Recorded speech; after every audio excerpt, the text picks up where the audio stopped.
Katatapos lang ng aming engagement party, at ramdam na ramdam ko ang pagod sa bawat himaymay ng aking katawan. Biglang inanunsyo nga aking nobyo. Ibinenta ko na ang ating magiging tsondo. Ibinigay ko ang buong pera sa aking mga magulang para sa kanilang pagreretiro. Hindi ako gumawa nga eksena. Kinagabihan. Tahimik kong ipinagbenta ang apartment na regalo sa akin ng aking nga magulang. Nagpanik siya. Saan na tayo titira? Ang kasal ay dapat na pinakamasayang araw sa buhay ng isang tao. Ngunit paano kung sa mismong gabi ng iyong engagement ay matuklasan mo na ang lalaking pag-alayan mong iyong buhay ay isang mapanlin lang? Nalihim niyang binalak na kamkamin ang iyong maari-arian para ibigay sa kanyang pamilya. Ang kwento ngayon ay hindi lamang naglalantat ng walang hanggang kasakiman ng puso ang tao, kundi ito rin ay isang salaysay ng walang awang paganti ng isang babaeng ginipit nang maubos ang kanyang pasensya. Siya mismo ang naglatag ng isang perpektong bitag na magpapabayat ng napakalaking halaga sa mga nagnanais na kunin ang lahat sa kanya. Iwan silang lubos na walang-wala. Inaanyayahan ko kayong pakinggan ang mga detalye ng kwentong ito. Natapos ang engagement party. Iniwan akong pagod na pagod. Kinalatkat ko ang aking manapaa pabalik sa suite ng marangyang hotel na aming nibuk para makapagpahinga matapos ang isang buong araw ng pag-aasikaso sa mga bisita. Pakasarang ang pintong yari sa Nara. Agad kong hinubad ang aking patich na stiletto heels. Hinayaang dumampi ang aking nga namamagang paa sa malambot na karpet. Ang magarbo kong engagement gown, na may libu-libong kumikinang na kristal, ay tila isang bakal na hawla na sumisikip sa aking dibdib at nagpapahirap sa aking pahinga. Pumunta ako sa malaking salamin at nagsimulang tanggalin isa-isa ang nga herpin na humahawak sa aking detalyadong ayos ng buhok. Nang makita ko ang refleksyon ng babaeng pagod sa ilalim ng makapal na makeup, napabuntong hininga ako. Ang pagod sa katawan ay napalitan ng pakiramdam ng ginhawa. Sa wakas, tapos na ang lahat ng formal at masalimuot na seremonya. Ang opisyal na kasal na lang sa susunod na buwan ang natitira para kami ni Marco ay maging mag-asawa sa harap ng aming nga pamilya. Ang pinagmamalaki ko ay hindi ang titulo bilang asawa, kundi ang katotohanang nakabili na kami ngang isang magandang tsondo unit para simulan ang aming buhay sa isang premyadong lokasyon sa Bonifacio Global City. Ang tsondo na iyon ang aming pangarap. Ang bunga ng aming maipon. Bawat isa sa amin ay nag-ambag na, eksaktong 55,000 mula sa aming sariling pondo, at ang natitira ay babayaran namin ng makasama sa pamamagitan ng buwanang mortgage. Ipinikit ko ang aking mamata. Iniisip ang eksena. Pagising sa umaga sa aming kusinang binabahang ang sikat ng araw. Naghahanda ngang isang mabangong tasang ang kapeng barako para sa aming bagong tahanan. Ang imahe ang isang maningning na hinaharap ay nakpangiti sa akin. Biglang pinuto ang tunong kandado ang aking pangarap. Bumuka siyang pinto at pumasok si Marzo. Suot niya ang isang eleganteng gray na suit. Ngunit ang kanyang silk na kurbata ay maluwag at nakasabit sa kuwelyo ang kanyang gusot na damit. Pagpasok niya, isang matapang na amoy ng alak, pinahalong beer at whiskey, ang pumuno sa silid. Pinilit siyang uminom ng marami ng kanyang nakamag-anak sa party. Naglakat siya ng paurong sulong patungo sa sofa sa gitna ng sala at pabagsak na umupo. Isinandal niya ang kanyang ulo. Ipinikit ang mga mata. At huminga ng malalim. Kumunot ang noo. Tumayo. At pumunta sa minibar para kumuha ng isang boteng malamig na tubig. Dahan-dahan ko itong binuksan at inabot sa kanya. Idinilat niya ang kanyang mata. Kinuha ito. At ininom ang higit sa kalahati sa isang lagok. Pagkatapos ay malakas niyang ibinagsak ang bote sa salamin na mesa. Ang tunok ay umalingaw-ngaw sa katahimikan at nagpagulat sa akin. Umayos ng upo si Marco, pinakrus ang kanyang makamay sa kanyang tuhod. Tinitigan niya ako, salungat sa kanyang lasing na anyo kanina. Ang kanyang mata ngayon ay may nakakatakot na pagkatino at kalamigan. Tumikhim siya. Binasak ang katahimikan. May sasabihin ako sa iyo, Alena. Napakahalaga nito. Maupo ka. Ang kanyang boses ay malalim at walang emosyon. Walang bahid ng pag-alinlangan. Kumuha ako ng isang upuan at umupo sa harap niya. Likas na ipinakrus ang aking braso. Sinasabi sa akin ng aking mataon ng karanasan sa corporate world na ang ganitong kilos ni Marco ay hindi maganda ang ibig sabihin. Pinanatili kong walang ekspresyon ang aking mukha. Tinitigan siya sa mata at naghintay. Ibinenta ko na ang kondo natin. Sabi ni Marco na parang nag-anunsyo lang na bumili siyang bagong cellphone. Natigilan ako. Ang hangin sa paligid ko ay tila numipis. Namamanhit ang aking makamay. Tanging ang mabagal na daloying dugo sa aking magaugat ang naririnig ko. Pakiramdam ko ay tila may isang hindi nakikitang kamay na pumipiga sa aking puso. Paulit-ulit akong kumurap. Sinusubukang iproseso sa isip ang mga salitang kalalabas lamang sa bibig ng lalaking malapit ko ng pag-alayan ng aking buhay. Ang tsondo ay nakapangalan sa aming dalawa. Ang kontratang bentahan ay nakatago pa sa safe sa aking bahay. Paano niya ito naibenta nang wala ang aking pahintulot? Huminga ako ng malalim. Pinipilit na pakalmahin ang aking dibdib. Sinusubukang huwag mabasak ang aking boses. Pakiulit mo nga. Kakakuha lang natin ng masusinong nakaraang linggo. Ang deed of sale ay may pangalan nating dalawa. Malinaw na nandun ang pirma ko. Paano mo ito naibenta nang hindi ako kasama? Tanong ko. Bawat salita ay may diin at talas na parang kutsilyo. Isang mapanlibak na ngiti ang sumilay sa labi ni Marco. Kumuha siya ng isang pakete ng sigarilyo sa mesa. Dahan-dahang naglabas ng isa at sinindahan ito. Ang kulay abo na usok na kanyang ibinuga ay bahagyang naktago sa isang mukha na nagsisimula ng magbunyag ng tunay nitong pagiging mapagkalkula. May kakilala ako na nagtatrabaho sa isang notaryo publiko. Nagpagawa ako sa kanya ng isang special power of attorney na pineke ang pirma mo. Lahat ng papeles para sa paglipat ng pangalan ay natapos kahapon. Ang mabumili ay isang mahalagang kliyente. Inilipat nila sa akin ang 510,000 cash kaninang hapon. Bago pa man dumating ang pamilya mo sa party, paliwanag ni Marco nang walang pakialam, na may halong kasiyahan ng isang taong nanalo sa loto. Ang kanyang kawalang hiyaan at sukdulang panlilinlang ay nakdulot ng pagkahilo na bumaliktad sa aking sikmura. Iyon lang ang tanging nararamdaman ko sa sandaling iyon. 10,000. Sa napakalaking halagang iyon, 55,000. Ay pawis at dugo ko. Bungang 6 na taong walang tigil na pagtatrabaho. Araw at gabi. Nag-ipon sa bawat sentimo. Iyon ang pundasyon. Ang hinaharap na binuo ko para sa aming malit na pamilya. At naklakaslop siyang mamakan ng dokumento ng lihim para kamkaming ito sa pinakaduwak na paraan. Nasaan na ang 50,000 na iyon ngayon? Saan mo ginamit? Sabi ko. Nang nagngingit-ngit, ikinuyom ko ang aking mga kamao sa ilalim ng damit. Ibinabaon ang aking mga kuko sa aking palat upang hindi ko siya masugot at masampal sa kanyang mapagkunwaring mukha. Inilipat ko na lahat sa account ng nanay ko sa probinsya. Sabi ni Marco na may parehong mayabang na mukha. Buong buhay na nagtrabaho si nanay para palakihin ako. Ngayon matanda na siya. Masakit na ang kanyang mabuto. Hindi ko kayang hayaan siyang manirahan pa sa sira-sira at lumang bahay na iyon. Ginamit ko ang pera para makabili siyang ang bago at magandang bahay sa sentrong gaya na may malaking bakuran para makapagtanim siyang ang gagulay at ma-enjoy ang kanyang katandaan. Sa perang matitira.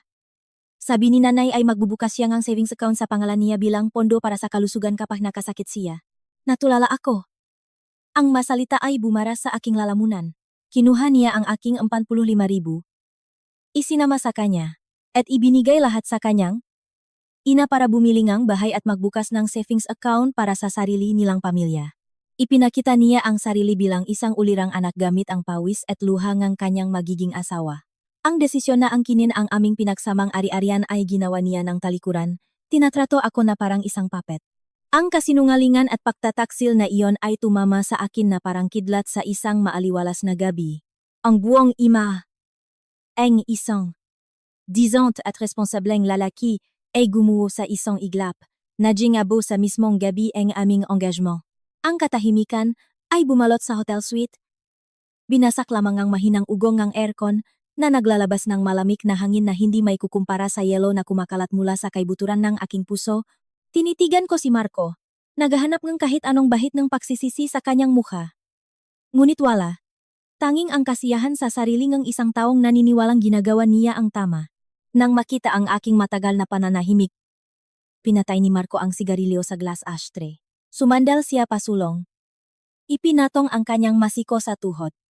At nagsimulang sermunan ako gamit ang makalumang moralidad na itinuro sa kanya ng kanyang pamilya. Alena, huwag kang sumimangot. May solusyon ang mga bagay. Ang mahalaga sa isang pagsasama ay pagmamahal at respeto. Ang pera ay hindi mahalaga.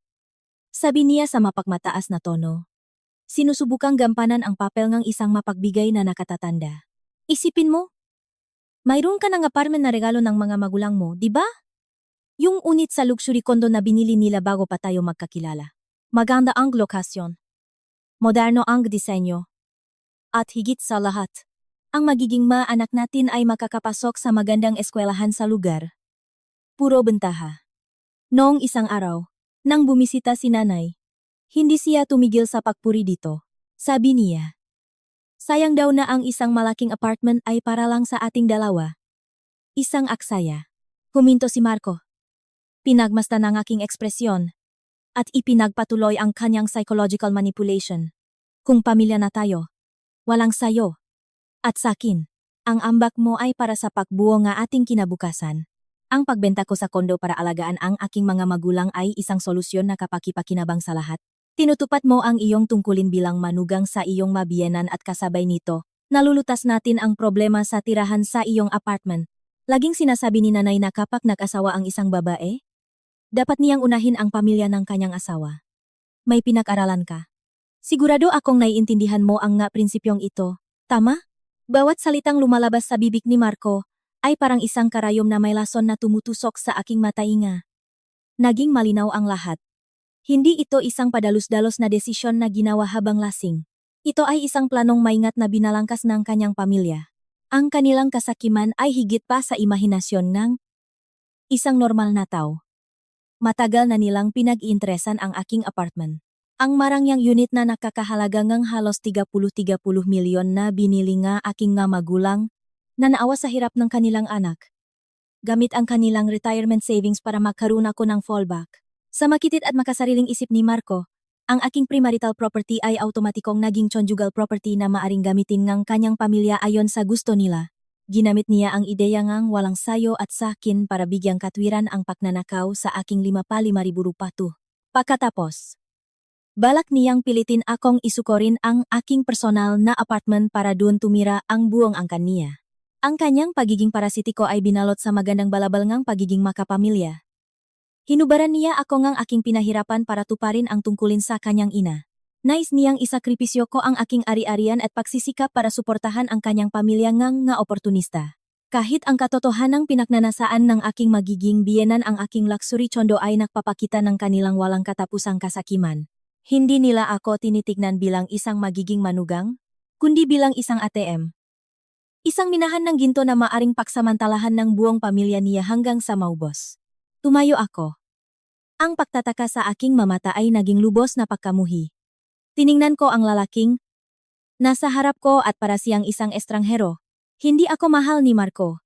Mahal niya ang nga ari-ariang mayroon ako. Ginamit niya ang konsepto ng pamilya para itali ako. Para pilitin akong yumuko at isuko ang lahat. Ang kanilang nakakaisang pamilya ay sa katunayan isang kontratangang pagsasamantala na walang katapusan. Huminga ako ng malamig na hangin.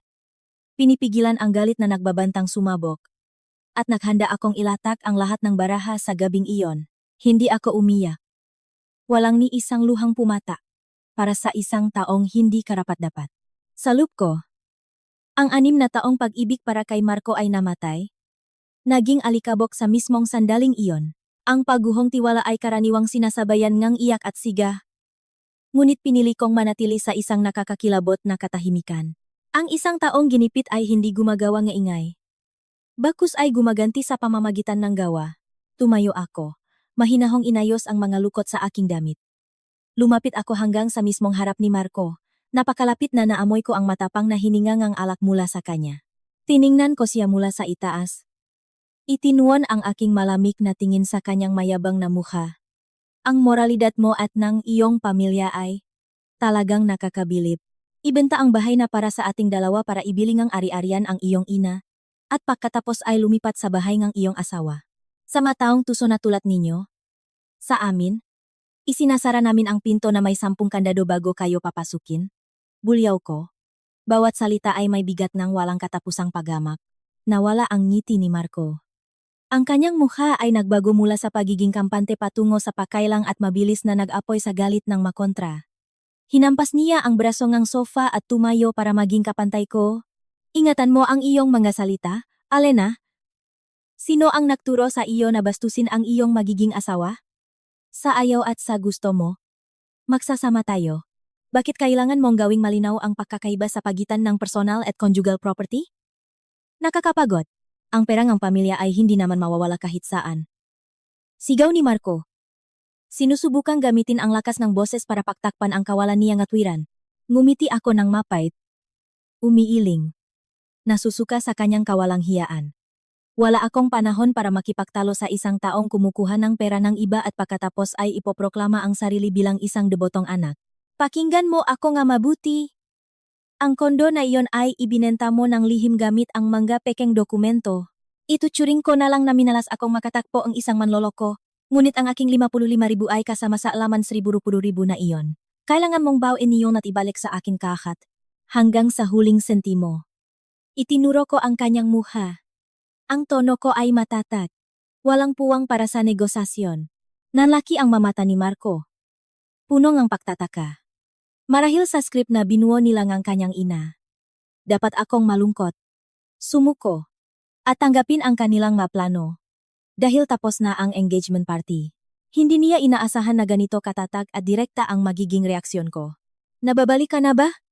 Ang 55,000 na iyon ay nailipat ko na sa account ng nanay ko sa probinsya. Paano mo hihilingin sa isang matanda na ibalik ang pera kapag nasa bulsa na niya? Hindi ka ba nag-iisip?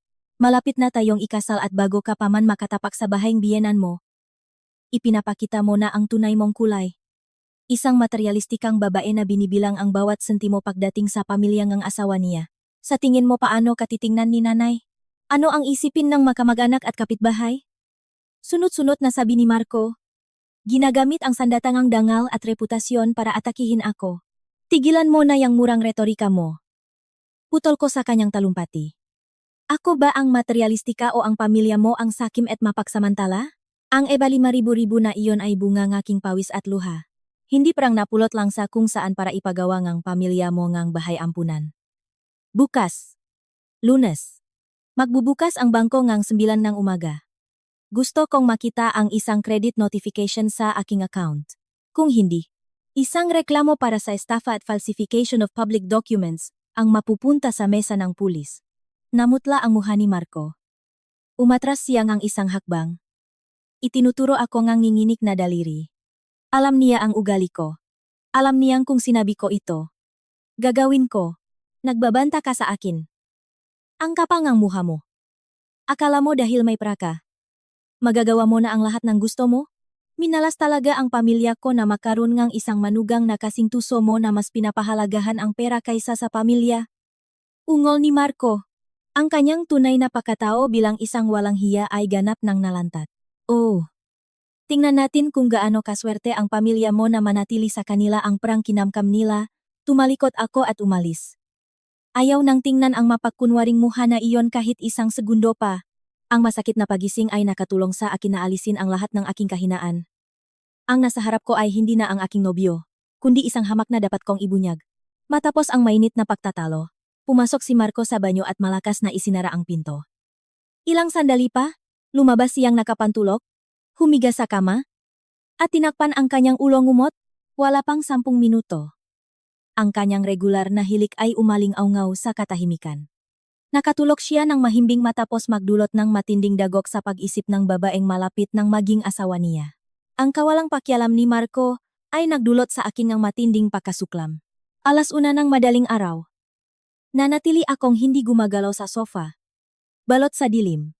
Ang katahimikan ay lubos na kaya kong marinig ang malayong alingaw-ngang sirena ng ambulansya. Ang aking isipan ay isang ipo-ipo ngang pakadismaya, pagsisisi, at mga kalkulasyong tumatakbo sa napakabilis na tulin. Ang pamilya ni Marco ay pinag-interesan ang aking luxury condo. Ibinenta nila ang sa amin sa pag-akalang lulunukin ko ang aking pride para iligtas ang reputasyon ng pamilya at pagkatapos ay buong pusong bubuksan. Ang pinto ngang aking 30 milyong apartment para doon manirahan ang buong. Ang kanila. Gusto nilang kunin ang aking ari-arian ng walang kapalit. Sa panaginip nila, sabi ko sa sarili. Nagngingit-ngit ang mangipin. Isang plano ngang paganti ang nabuo sa aking isipan. Hindi ko maaring panatilihin ang apartment na ito. Kung gagawin ko, gagamitin ng pamilya ni Marco ang lahat ng paraan Mula sa pagiging biktima at pagiyak hanggang sa paninirang puri sa mga kamag-anak at kaibigan para makapasok dito. Ang ugat ng lahat ng kasakiman ay ang ari-arian. Kaya't puputulin ko ang kasakiman na iyon mula sa ugat. Tumayo ako at dahan-dahang lumabas sa balkonahe ng hotel. Ang malamig na hangin ng huling bahagi ng taon ay humampas sa aking mukha. Nililinis ang aking isipan sa kakaibang paraan. Kinuha ko ang aking smartphone mula sa bag at hinanap sa aking mga contact. Huminto ang aking daliri sa pangalang Adrian. Si Adrian ay isang dating kasamahan sa universidad.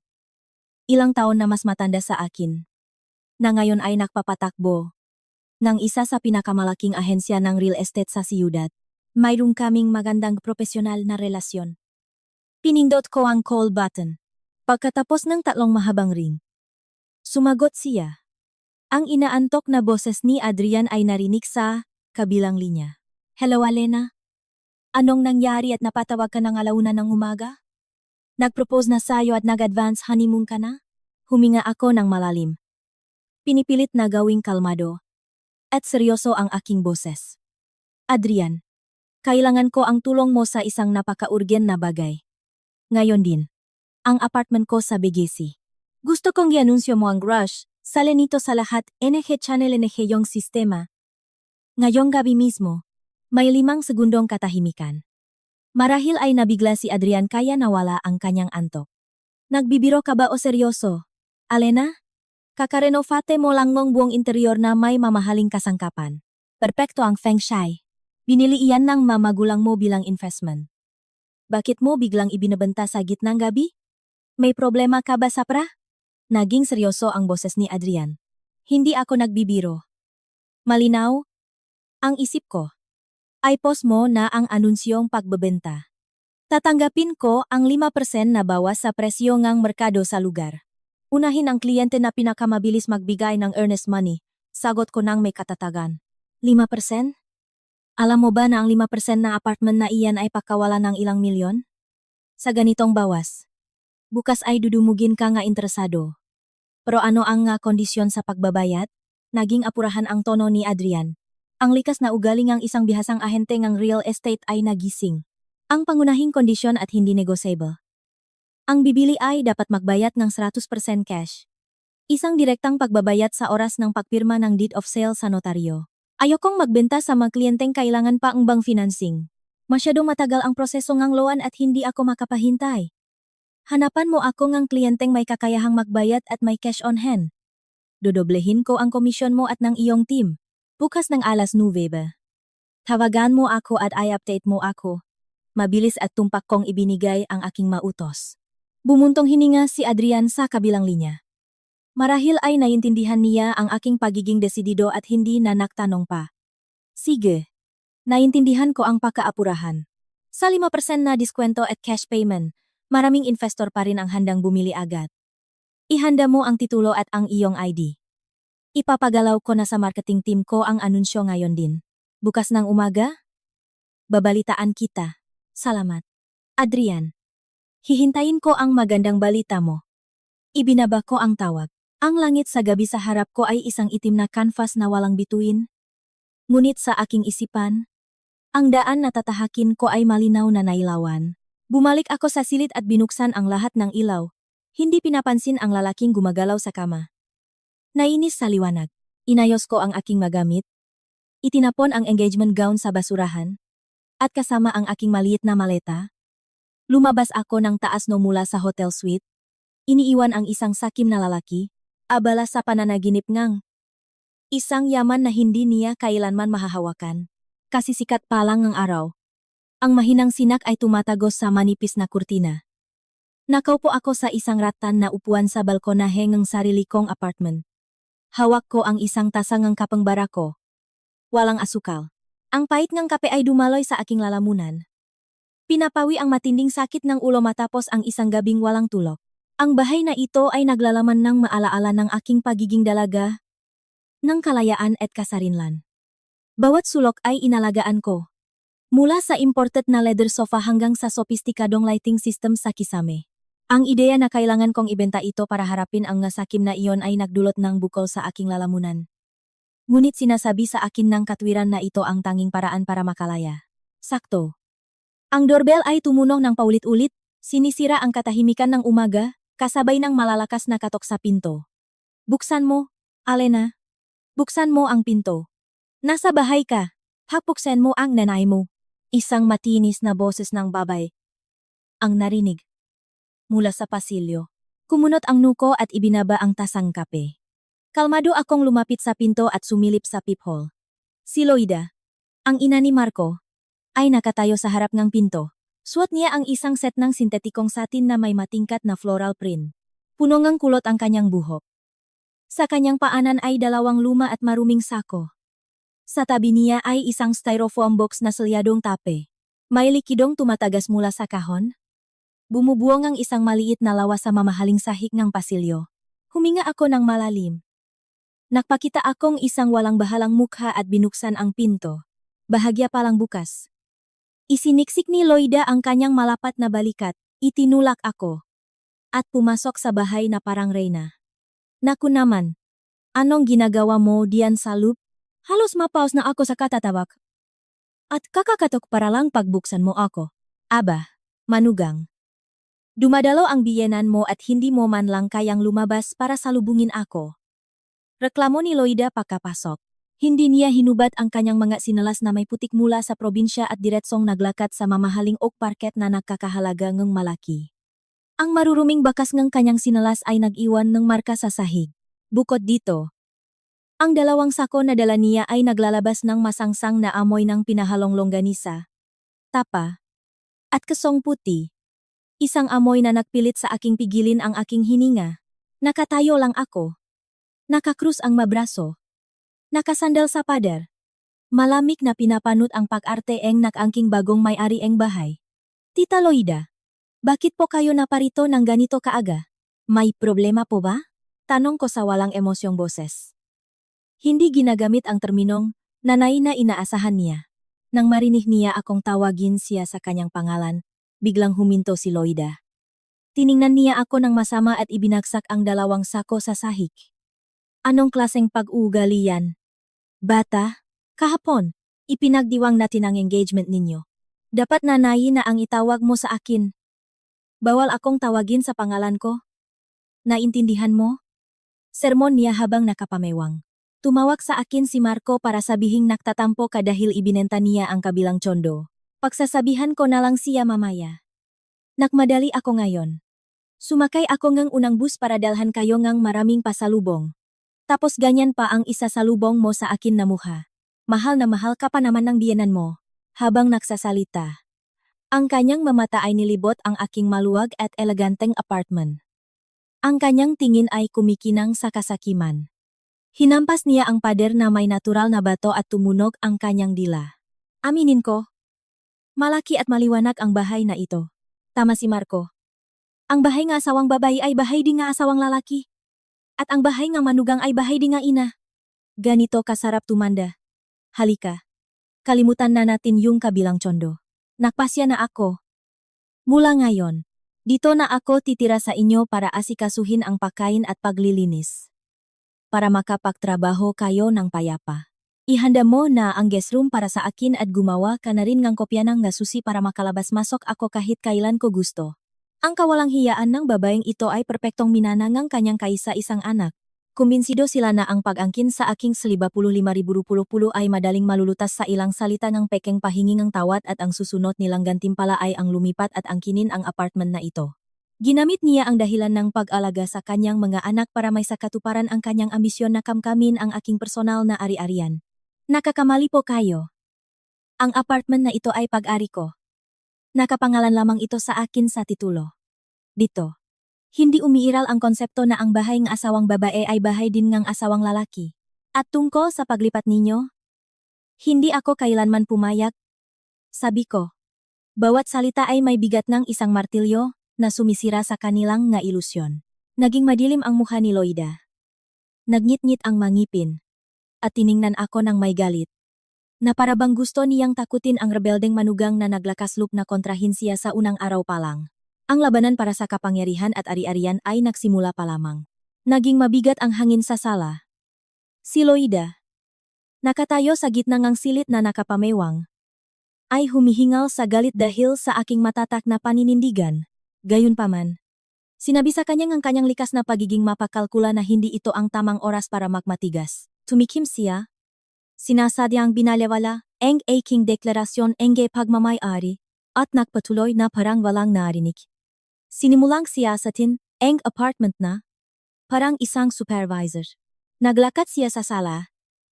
Idinulas ang kanyang magaspang na daliri sa ibabaw ng puting marmol na coffee table at pagkatapos ay sinuri ang makinis na kisame. Habang tumatagal, lalong naging halata ang kanyang ekspresyon ngang paghamak. Sasabihin ko sa iyo, Alena, isa kang negosyante na may pera, pero wala kang taste. Ganito kalaking bahay. Pininturahan mo lahat ng puti. Ang mamuebles ay simple. Walang ni isang ukit ng leon o agila. Napakalamig ng bahay na ito. Kung may papasok, sasabihin nilang kuripot ang manugang ni Loida. Tumunok ang dila ni Loida at yumiling, nagpapakita ng labis na pagkadismaya. Ako? Nakakrus ang mabraso at nakasandal sa dining table. Ay nanatiling tahimik. Naghihintay kung anong bagong eksena ang kanyang gagawin. Dumiretso siya sa pader ng sala kung saan ko ipinalagay ang isang built-in na estante na gawa sa nara mula sa sahig hanggang kisame. Ito ang aking santuwaryo kung saan ko iniingatan ang libu-libong libro, nobela, at mahahalagang dokumento na nakolekta ko sa loob ng maraming taon. Hinampas niya ang estante at sinabi sa autoritaryan na tono, "Itong mga murang estanteng kahoy, bukas na bukas, tumawag ka ngang karpintero para ipatanggal. Binibigyan ka ba ngang prangang pagbabasa nga librong ito? Tanggalin mo yan at magbigay nga espasyo para mailagay ko ang set ng mesa." At silya nagawa. Sa kamagong na may ukit na 4 na sagradong hayop na mayroon ako sa probinsya. At sa bakanteng pader na ito, maglalagay tayo ng malaking Chinese character na double happiness na kulay pula. Ang isang bahay ay dapat pula at makinang, na may maraming marangyang muebles para maging maginhawa. Para makmukhang isang tunay na tahanan. Habang nagsasalita, iginuguhit ang isang plano ng renova. Hindi lang niya gustong agawin ang aking karapatan sa bahay. Gusto rin niyang burahin ang aking personal na tatak. Ginagawang isang tambakan ng mga basura ang aking moderno at sopistikadong espasyo. Uulitin ko po, ito ang bahay ko. Mula sa huling turnilyo sa pader hanggang sa estante. Lahat ay binili ko gamit ang aking pera. Walang sinuman ang may karapatang makbago, sumira, o magdalaeng anumang gamit dito. Humakbang ako pasulong. Naubos na ang aking pasensya. Biglang bumukas ang pinto at pumasok si Marco. Suot niya ang parehong gusot na damit kagabi. Ang kanyang mukha ay pagod at pawisan. Marahil ay kagigising lang niya at nang hindi niya ako makita sa hotel, nakmadali siyang pumunta rito. Nang makita kaming ang kanyang ina na nagtatalo, mabilis siyang pumagitna. Teka, anong nangyayari sa inyong dalawa? Nag-auwi kayo ng ganito kaaga. Maririnig kayo ngang nga kapitbahay. Si Marco, sa kanyang papel bilang tagapamagitan, ay hinaplos ang braso ng kanyang ina para pakalmahin ito. Si Loida, nang makita ang kanyang anak bilang kakampi, ay agad na nagbago ng tono. Mula sa pagiging mayabang patungo sa pagiging biktima, nagsimula siyang umiyak at magiyak sa sahi. Tingnan mo ang asawa mo, Marco. Galing pa ako ngang probinsya para makita siya. Binibigyan ko siya, Mama, ideya para ayusin ang bahay para magmukhang tahanan? At binastos niya ako. Gusto niya akong paalisin. Masyado siyang mayabang dahil may para siya. Minamaliit niya kami ng nanay mo dahil taga-probinsya kami. Pinunasan ni Loida ang mapekang luha. Humarap sa akin si Marco na nakakunot ang noo. Nagpapakita ng hindi pagsang-ayon. Ang kanyang mahinang katangian, na laging ipinagtatanggol ang kanyang ina, ay muling lumitaw. Nang hindi man lang nagtatanong kung ano ang nangyari. Bulag siyang pumanik sa kanya, at pinilit akong sumuko. Alena, ano bang problema? Matanda na si nanay. Maaring medyo makaluma ang kanyang pag-isip. Bilang manugang, dapat mas maging mapagparaya ka. Kung kailangang tanggalin ang isang estante, tanggalin. Kung gusto niyang dalhin ang kanyang mamuebles, hayaan mo siya para maging masaya siya. Mag-aanak niya tayo. Ang pagpapakumbaba ay hindi makakasama sa atin. Ang paggalang sa magulang ang pinakamahalaga. Hindi ba? Ginamit ni Marco ang lohika ng pagpapakumbaba sa nakatatanda para manipulahin ako. Pinipilit akong tanggapin ang hayagang panghihimasok ni Loida sa aking espasyo. Naniniwala siyang sa pagbanggit lamang sa figurang biyenan. Kailangan kong isuko ang lahat. Ang sabuatan ng mag-ina ay nakakatawa. Isang pares ng mangga parasito. Panahon na para ibigay ang huling dagok. Tinabi ko ang kamay ni Marco at umatras ng 2 hakbang para mapanatili ang ligtas na distansya. Itinaas ko ang aking ulo at tiningnan ang mapakunwaring mukha ni Loida. At ang inis na ekspresyon ni Marco. Napuno na ang salop. Wala nang dahilan para maging magalang. Ang iyong paggalang sa magulang. Marco, gawin mo gamit ang sarili mong pera. Ipinaalala ko sa iyo kagabi. Ang tsondo na ibinenta ninyo ng lihim. Kalahati ay pera ko. Isang kabuwang life 5,900 cash. Kinuha ninyo ang pera ko para bumili ng bahay sa probinsya at magbukas ng savings account. Dahil napakatalino ninyo, hayaan ninyong makwenta tayo. Loida, nasa account ninyo ang pera. Hinihiling kong pumunta ka kaagad sa bangko at ibalik sa akin ang aking 55,000 ngayon din. Walang kulang kahit 1 sentimo. Idiniin ko ang bawat salita. Ang aking boses ay umaling-awngaw ng matatag. Walang puwang para sa negosasyon. Nang marinig ang salitang ibalik, napapitlak si Loida. Ang kanyang mukhang biktima ay nawala. Napalitan ngang baksik ng isang babaeng sanay sumigaw sa palengke. Ipinakpak niya ang kanyang hita. Tumayo. At itinuro ako. Ang kapal ng mukha mong magsalitang ganyan. Ang perang pumasok sa account ko ay hindi nalalabas. Kakapasok mo pa lang sa pamilya. Humihingi ka ng pera. Wala ka bang modo? Mas matanda ka kay Marco. Suwerte na ngang pamilya mo na may isang binatang tulad niya. Ang 85,000 na iyan ay ituturing kong bayad pinsala sa pagpapakasal ng anak ko sa isang babaeng mas matanda.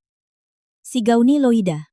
Ang kanyang masasakit na salita ay lumabas na parang isang bagay na kinabisa. Natigilan ako ngang ilang segundo. Nasusuka sa kanyang baluktot na argumento. Ang pawis ko sa loob ng 6 na taon ng walang humpay na pagtatrabaho ay naging bayad pinsala para sa kanyang parasitikong anak. Ang kanilang kasakiman ay bumulak sa kanila. Binalewala ang lahat ng lohika. Tama si nanay. Alena. Sabat ni Marco nang may lubos na kawalang hiyaan. Ang 55,000 rukoso na iyon ay kontribisyon mo sa pamilya. Ngayong lilipat na tayo sa apartment na ito. Para saan mo pa kailangan ang perang iyon? May negosyo ka. Malaki ang bahay na ito. Kung kulang ka sa pera, pwede mong isangla ang apartment.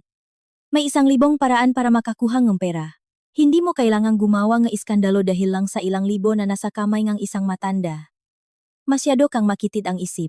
Hindi lang niya sinang-ayunan na kunin ng kanyang ina ang aking pera. Hinihikayat pa niya akong isangla ang sarili kong bahay para sa aming magagastusin. Sa kanyang mamata, isa lang akong makinangang pera. Ang aking ari-arian ay, sa default, isang pondo na maaring gamitin. Kanyang pamilya. Ang lahat ng lohika, lahat ng moralidad ay binaluktot para paksilbihan ang kanilang walang katapusang kasakiman. Magaling. Napakagaling ninyong magsalita. Pumalakpak ako ngang 3 beses na may nagyayalong ngiti.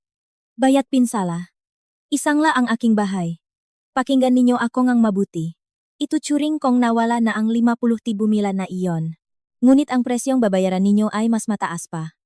Huwag ninyong isipin na dahil nakuha ninyo ang aking pera ay makakatulog kayo ng mahimbing. Ituturo ko sa inyo ang kahihinatnang ng paggalaw sa ari-arian ni Alena. Pagkasabi nito, tumalikot ako at pumasok sa aking silid. Isinara ang pinto ng malakas at ikinandado. Binaliwala ko ang makatok ni Loida at ang mga pakiusap ni Marco na lumabas ako para mag-usap kami ng maayos. Malamig kong binuksan ang aparador. Pinili ang aking pinaka-eleganteng business suit at nak-makeup ng may katumpakan. Inilantat ng kaawe ang kanyang tunay na kulay. Hindi ko na kailangang magpakita ng awa. Ang plano para alisin ang mga taong ito sa aking buhay ay nagsisimula sa mismong sandaling ito.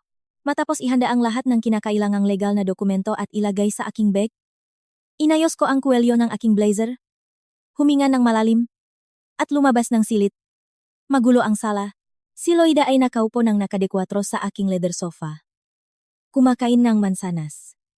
Si Marco ay abala sa paglilipat ng styrofoam box para pasayahin ang kanyang ina. Nang makita akong lumabas na bihis, umayos ng tayo si Marco at akmang magsasalita. Ngunit itinaas ko ang aking kamay para pigilan siya. Kailangan kong lumabas para ayusin ang isang bagay. Bago ako umalis. Mayroon akong huling anunsyo. Para sa inyong dalawa. Sabi ko sa malamig na boses. Ang apartment na ito ay kasalukuyang. May dalawang malaking utang sa Homeowners Association. Isa ay ang hindi nabayarang Association Dues mula pa noong simulang taon. Ang isa pa ay isang mandatoryong special assessment para sa pag-ayos na buong electrical system na sira na. Ang kabuang kailangang bayaran kaagad ay apromasiksen. 000. Napatingin sa akin sina Marco at Loida na nanlalaki ang nga mata. Halos malaglag ang mansanas sa kamay ni Loida. Ngumiti ako sa aking sarili at ipinagpatuloy ang paglatak ng aking perpektong bitak. Kung gusto ninyong lumipat dito bilang mga may-ari ngayong hapon o pinakamatagal bukas. Ihanda ninyo ang 8,600,000 at bayaran sa admin office. Kung hindi ninyo babayaran, puputulin nila ang kuryente at tubig ng unit at ibablock ang inyong mga access card sa elevator. Wala akong obligasyong bayaran ang utang na iyon para sa mataong gustong tumira sa bahay ko. Pag-isipan ninyo. Nang hindi sila binibigyan ng oras para mag-react. Nagitunggo ako sa pinto. Isinuot ang aking sapatos. At lumabas. Ang aling-aungaw ngang aking mahakbang ay umaling-aungaw. Iniwan ang pakalito. At mga naalalang bulungan ng mag-ina. Alam ko ang kanilang pagiging kuripot. Sa pakarinig na kailangan nilang maglabas ng daan-daang libo, susubukan nilang iwasan ang responsibilidad. At iyon ang siwang na kailangan ko para wasakin ang kanilang nga pangarap. Dinala akong ngaksi diretso sa opisinang real estate ni Adrian sa sentro ng lungsod. Pagpasok ko. Lumabas si Adrian para salubungin ako na may maningning na ngitingang. Isang taong nakasara ngang malaking deal. Alena. Tamang-tama ang dating mo. Ang anunsyo ng iyong apartment na may 5% na diskwento ay naging viral sa loob ng 2 oras. Nasala ko ang isang batang mag-asawang negosyante na kadarating lang sa Pilipinas. Nakita nila ang mga larawan at nagustuhan nila. Hindi na nila kailangang bisitahin ang unit. Ang pinakamahalaga. Handa silang mahanda ng 82,500,000 cash ngayon din para makuha ito. Anong masasabi mo? Sa bilis ko. Masiglang sabi ni Adrian. Inyabot sa akin ang file NMA kliyente. Ngumiti ako at tumango. Isang pakiramdam ngang ginhawa ang dumaloy sa aking katawan. Tulad ng inaasahan ko, ang malaking diskwento at ang perpektong disenyo ng bahay ay isang hindi mapipigilang pain para sa sinumang matalinong mamumuhunan. Perpekto? Adrian, kausapin mo sila sa conference room. Isara na natin ang deal ngayon din. Hayaan mong ihanda ng iyong team ang lahat ng dokumentasyon. Gusto kong matapos ang lahat bago magsara ang bangko ngayong hapon. Naging mayos ang pagpupulong. Ang mag-asawang bumibili ay napakagalang at tila labis na nasisiyahan sa bilis ng transaksyon. Sa opisina ni Adrian, nilagdaan ang mahuling pirma sa contract to sell. Sa sandaling makatanggap ako ngang malaking transfer bilang earnest money. Isang pakiramdam ngang ang bumalot sa akin. Lahat ng papeles ay natapos ng hapon ding iyon. Nakasundo kami na sa Martes ng umaga. Isasagawa ang transfer ngang buong halaga na 82,500,000. Pagkatapos ay opisyal kong ibibigay ang unit at ang mga susi. Ang mabilis na transaksyong ito ay nagsara sa lahat ng posibleng daan para sa pamilya ni Marco. Ang apartment na pinapangarap nilang kontrolin ay opisyal ng pag-ari ng iba. Isang sampang katotohanan ang naghihintay sa kanila. Gabi na, at ang malamig na hangin ay pumapasok sa bawat sulok. Nakmaneho ako pabalik sa Marangyang gusali na may ibang pakiramdam. Hindi na ako isang nobiyang balisa o malungkot. Ngayon ay isa na akong tagamasit na mahinahong pinapanot ang pagtatapos ng dula. Ang apartment na ito ay mananatili sa ilalim ng aking pangangasiwa sa loob lamang ng 2 araw, sapat na panahon para linisin ang gulo na tinatawag na pamilyang ang biyanan. Paglabas kong elevator. Isang masamang amoy ang sumalubong sa akin. Hindi ito ang amoy ng essential oil na dati kong ginagamit, kundi isang amoy ng patis na may halong sunog na bawang na nakmumula sa sarili kong apartment. Kumunot ang nuko, ginamit ko ang cart para pumasok. Ang eksenang tumambat sa akin ay halos magpatawa sa akin sa kakatwa at kawalang hiyaan nito. Ang aking eleganteng sala ay muha ng isang terminal ng bus. Sa aking mamahaling sofa, isang lalaking payat at maitim, Mga 60 taong gulang ay naninigarilyo. Ang mga abo ay nahuhulog sa puting alpombra. Siya ang tiyuhin ni Marco. Sa tapat na upuan, isang babaeng may matataas na cheekbones at matalim na tingin ay kumakain ng butong pakwan. Iniluluwa ang balat sa marmol na mesa. Siya ang tiyahin. Kilala sa kanilang lugar sa kanyang matalas na dila. Sa gitna negay silit. Si Loida ay naglalakad na may ekspresyon negay kagalakan. Suot niya ang isang mahabang damit na sutla na pula. Sa kusina, si Marco, na may suot na apron, ay naghihiwa negay karne. Ang usok at mantika ay bumalot sa buong lugar. Nang makita nila akong pumasok, lahat ng tingin ay napunta sa akin. Walang ngumiti para batiin ako. Ang kanilang mamata ay punong ang pagsisiyasat, pahuhusga, at isang malinaw na intensyon na takutin ako. Naintindihan ko ang kahulugan ng dula-dulaan na iyon. Ito ay isang pagtitipon na sinadyang inayos ni Loida. Nag-imbita ngang kanyang nga malalapit na kamag-anak para gamitin ang group pressure sa bagong manugang. Nais nilang itatak ang kanilang nga patakaran mula sa unang araw para pasunurin ako. Kalmado akong pumasok, umupo sa isang bakanteng upuan, at nakrus ngam gabraso. Ang tiyahin ay tumikhim. At tiningnan ako ng may pagmamataas. Ah, nakabalik na pala si Alena. Aba, manugang, pinaghihintay mo ang manakatatanda hanggang sa mga oras na ito. Saan ka ba galing buong araw? Hindi mo ba alam na kailangan mong umuwi para tulungan ang biyenan mo sa pagluluto? Sumang-ayon ang tiyuhin. Tama. Para saan pa ang pinag-aralan mo kung hindi mo alam ang tungkulin ng isang manugang? Si Marco ang panganay. Isang malaking karangalan ang mapangasawa siya. Dapat alam mo ang iyong lugar. Pinatawad ka ng biyenan mo sa iyong kawalang-galang kaninang umaga. Halika. Maghain ka ang tubig sa manakatatanda at pagkatapos ay pumunta ka sa kusina para tulungan si Marco. Si Loida, na nakatayo na may pagmamalaki, ay naghihintay na lumuhod ako para maghain sa kanya ng tasaabilang pahingi ng tawad. Ang larawang ito ng patriarkal na sistema ay nakakatuwa. Hindi ako nagalit o natakot. Tiningnan ko lang sila. Isang ngitingang pahamak ang sumilay sa aking galabi. Titingnan ko kung anong gaabsurdong kahilingan ang kaya nilang ilabas bago ko sila paalisin sa aking bahay. Ang hangin sa sala ay mabigat. Nanatili akong hindi gumagalaw. Walang intensyon na tumayo, ang aking kawalang pakialam ay ikinainis nila. Hinampas ng tiyahin ang mesa. Hindi ka ba nakakarinig? Kinakausap ka nga nakatatanda at hindi ka sumasagot. Napakawalang galang. Ngayon, bilang pinakamatanda sa pamilya, ayusin ko ito. Sumabat si Loida. Tama ang tiyahin mo. Ang isang bahay ay dapat may pinuno. Pakinggan mo ako, Alena. Simula sa susunod na buwan, pagkatapos nating ikasal, ibibigay mo sa akin ang lahat ng iyong credit card, sahod, at mga passbook para ako ang mamahala. Masyadong magastos ang mga babay. Sa akin.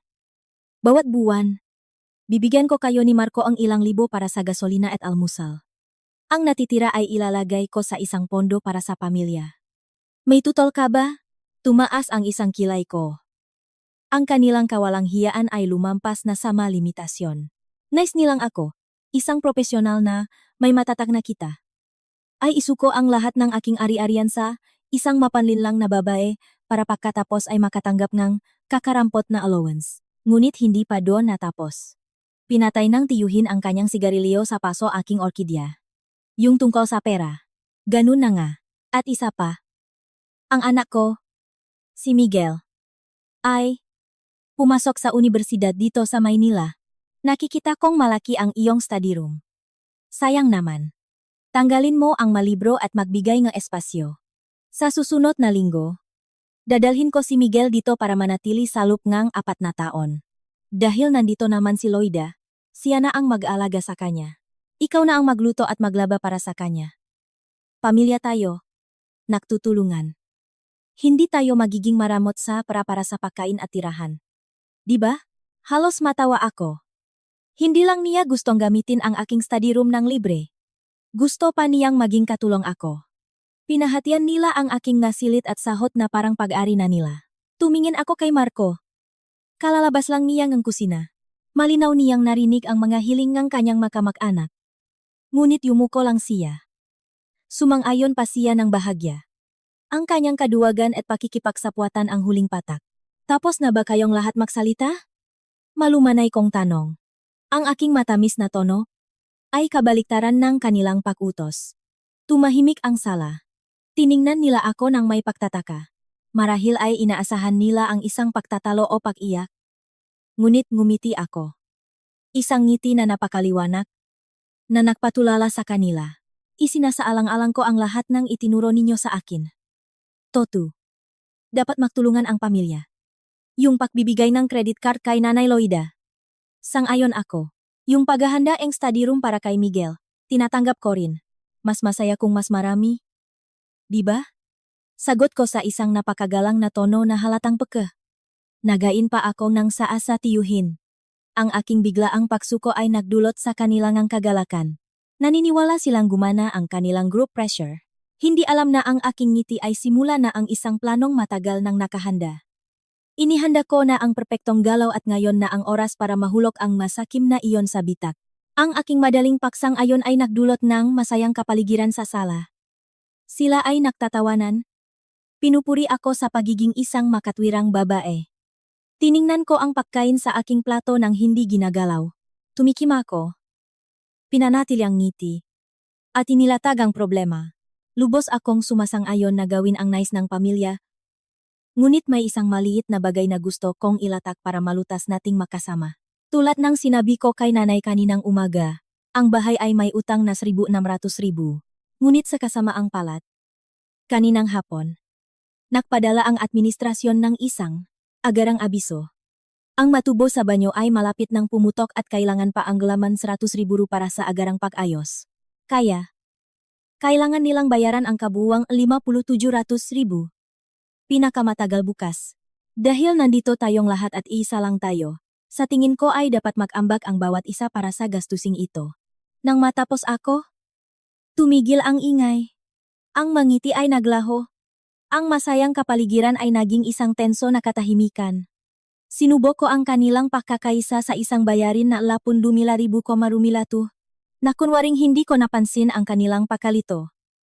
Ipinagpatuloy ko ang pahahatingang responsibilidad.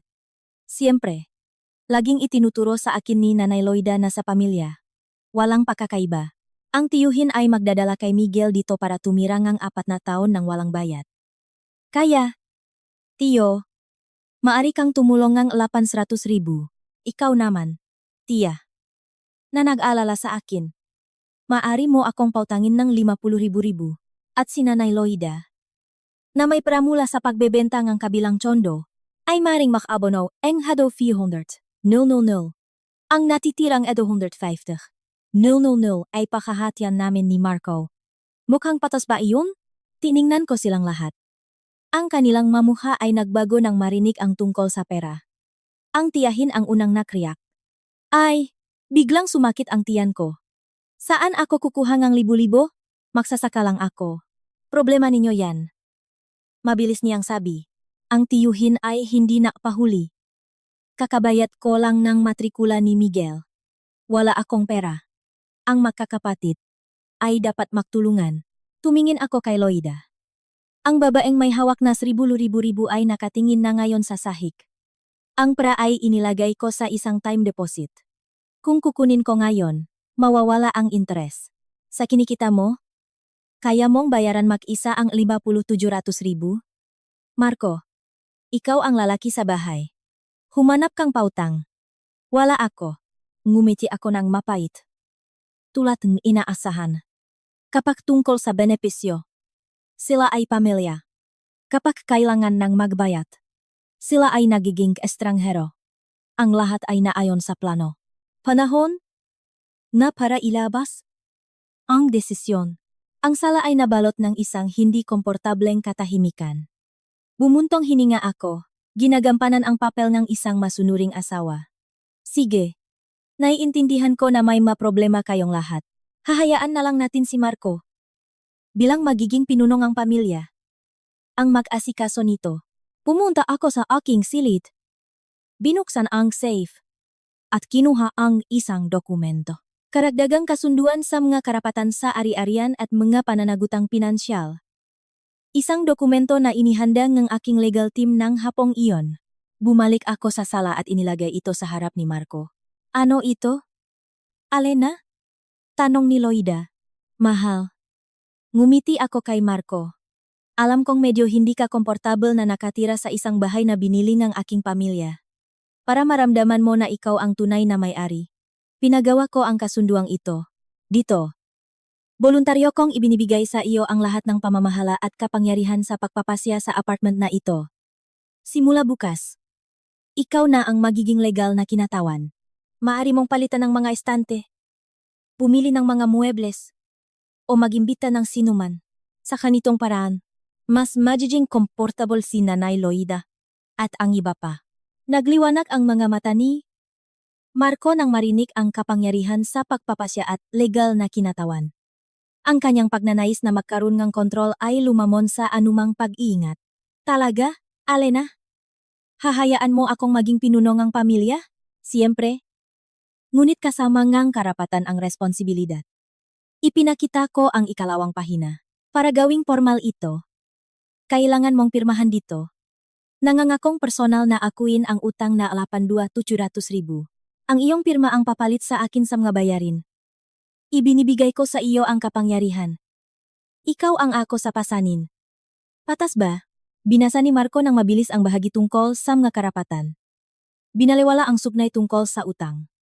Sa kanyang simpleng isip, ang pagkakaroon ng kontrol sa isang 30 milyong apartment ay isang pagkakataon.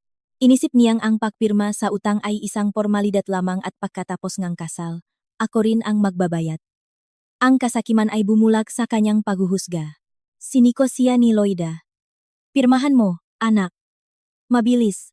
Bago pa siya magbago ang isip. Kapag hawak na natin ang papel na ito, tayo na ang masusunod, yung 5,700,000. Sasabihin na lang natin sa administrasyon na maghintay, pagkatapos ang kasal. Siya ang magbabayad. Ang pera niya ay pera natin. Ang masalitang ang kanyang ina ay nakpatibay sa aking desisyon. Walang pag-alinlangan. Kinuha ni Marco ang ballpen at pinirmahan ang lahat ng pahina. Ang tunog ng ballpen sa papel ay isang hudyat ng pagbabago. Kinuha ko ang dokumento, inayos, at ngumiti ng may kasiyahan. Itinago ko ito sa safe. Ang kasunduan ay selyado. Bukas, isang maliit na tulak ang magpapabagsak sa lahat ng kanilang nga ambisyon. Natapos ang hapunan na may kasiyahan sila. Masayang umalis ang tiyuhin at tiyahin. Nagpasya si Loida na manatili. Pinipili ang guest room. Kinabukasan. Para mapanatili ang pagkukunwari, sinimulan kong iempake ang aking malibro. Nanay? Tawagan ninyo ang pinakamagaling na karpintero. Perpekto ang espasyo para sa isang bagong muebles. Itatabi ko ang mga librong ito. Bukas makalawa kapag dumating ang mga muebles. Magkakaroon tayo ng housewarming party para salubungin si Miguel. Okay ba? Ngumiti si Loida at tumango. Ganyan na. Para magkaroon ng kapayapaan sa pamilya. Tapusin mo na yan at magpahinga. Bukas, ako na ang bahala sa lahat. Iwanan mo ang access card kay Marco. At huwag ka nang mag-alala. Naligo ako ang malamig na tubig para mawala ang tensyon. Kailangan kong magtiis. Isang gabi na lang. 11:00. Lumabas ako ang banyo. Nakahiga na si Marco sa kama, nag-awit. Pakiramdam niya ay isang nagwagi. Sinubukan niya akong yakapin. Ngunit nandidiri ako sa amoy niya. Tinulak ko siya. Matulog ka na. Pagod na ako. Hindi ako makatulog. Sinuri ko muli ang aking plano. Nagpadala ako ngang mensahe kay Adrian. Bukas, tuloy ang plano. Handa na dapat ang kliyente. Mabilis ang sagot. Deal. Nasa notaryo sila ng 8:30. Congratulations in advance. Ngumiti ako.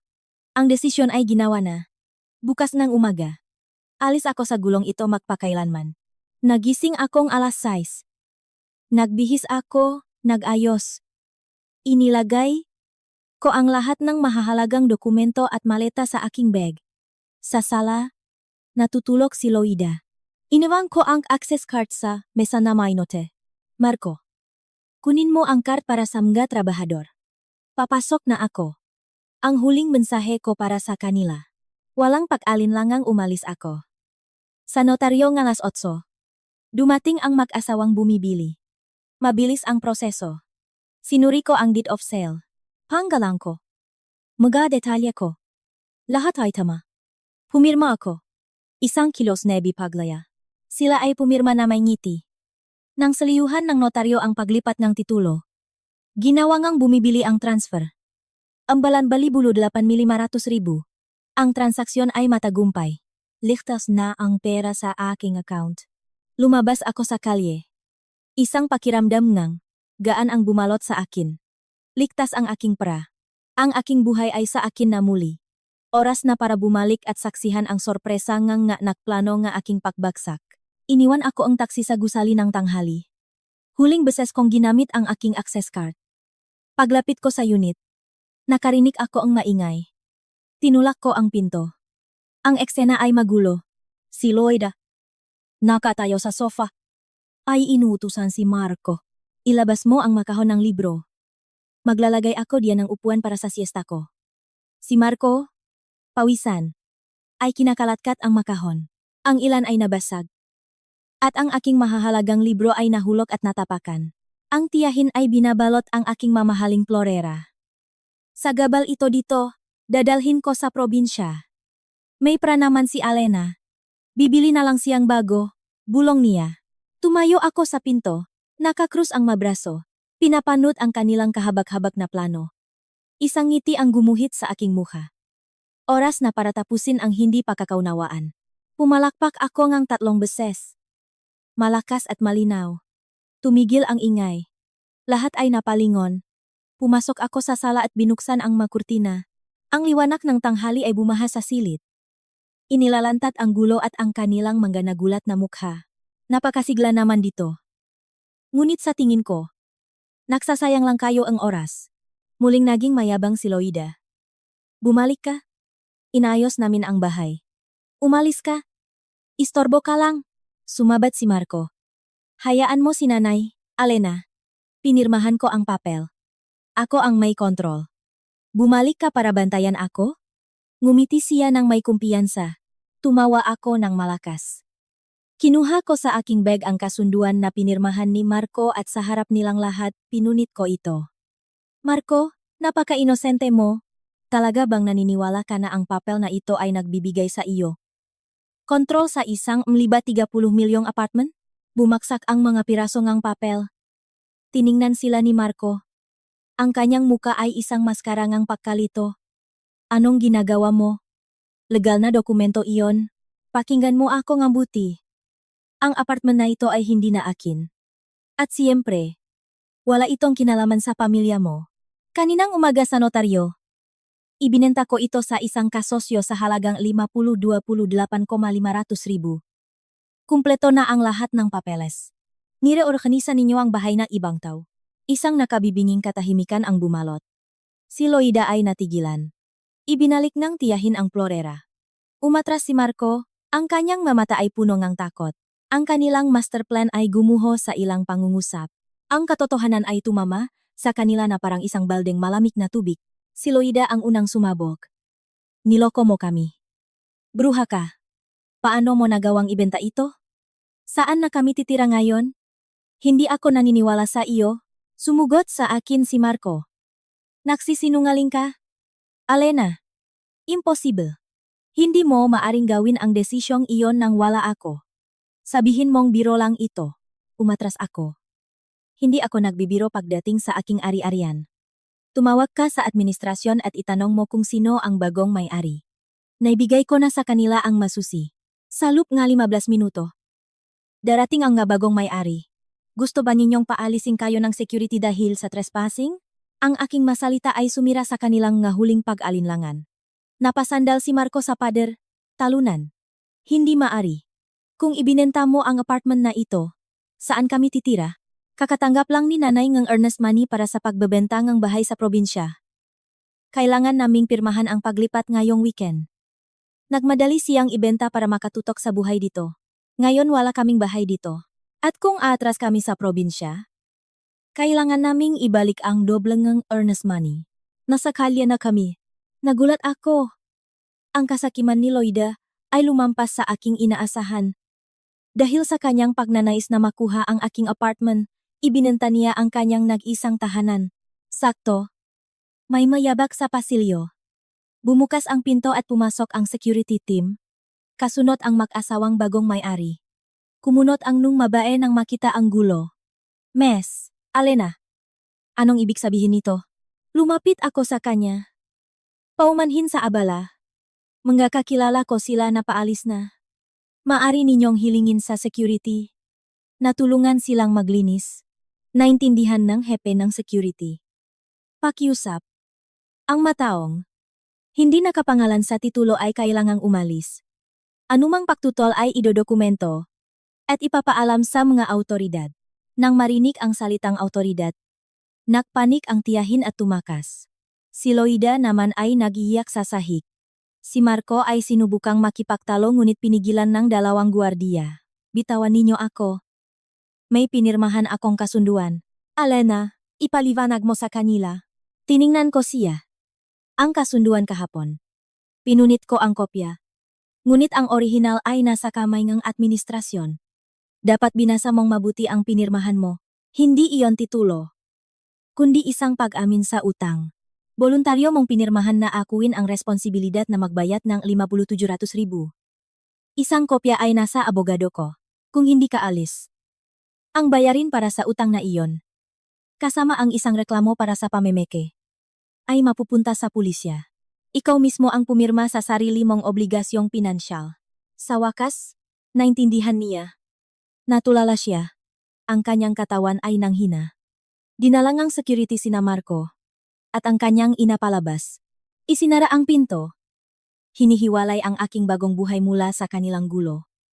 Ang problema ay nalutas ayon sa batas. Ang masumunod na araw ay payapa. Lumipat ako sa isang pansamantalang lugar. Pinutol ang lahat ng ugnayan.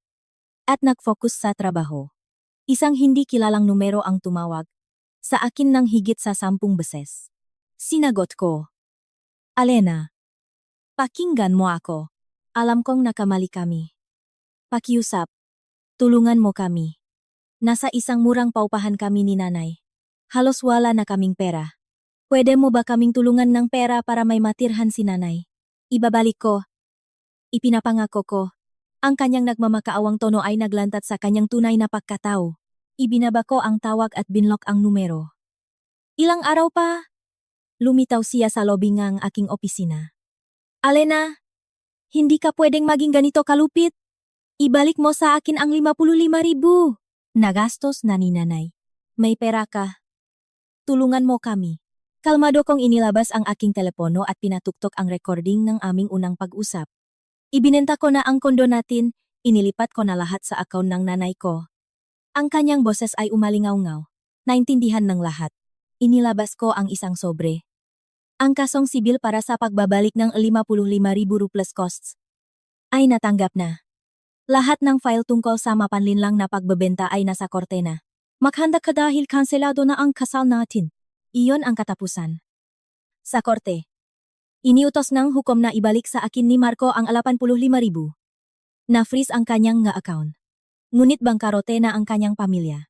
Nalaman ng kanyang kumpanya ang tungkol sa kanyang nga problema at tinanggal siya.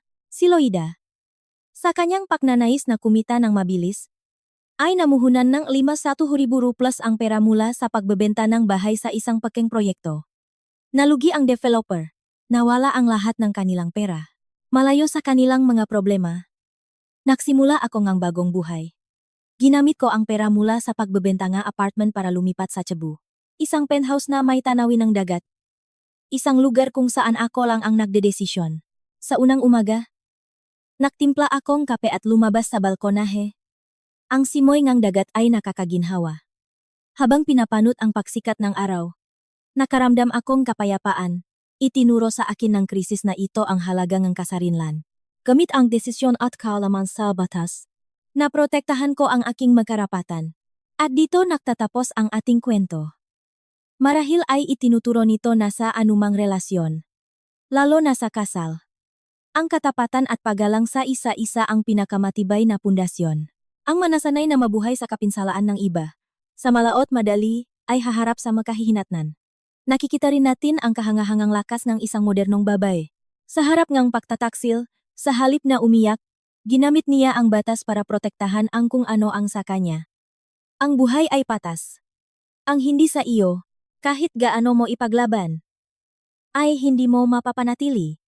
Ngunit ang mga halagang binuo mo gamit ang iyong sariling mga kamay, ay palaging magiging iyong pinakamatibay na pundasyon. Mamuhay ng may integridad, kasarinlan, at laging alamin kung paano protektahan ang inyong sarili. Salamat sa inyong pansin.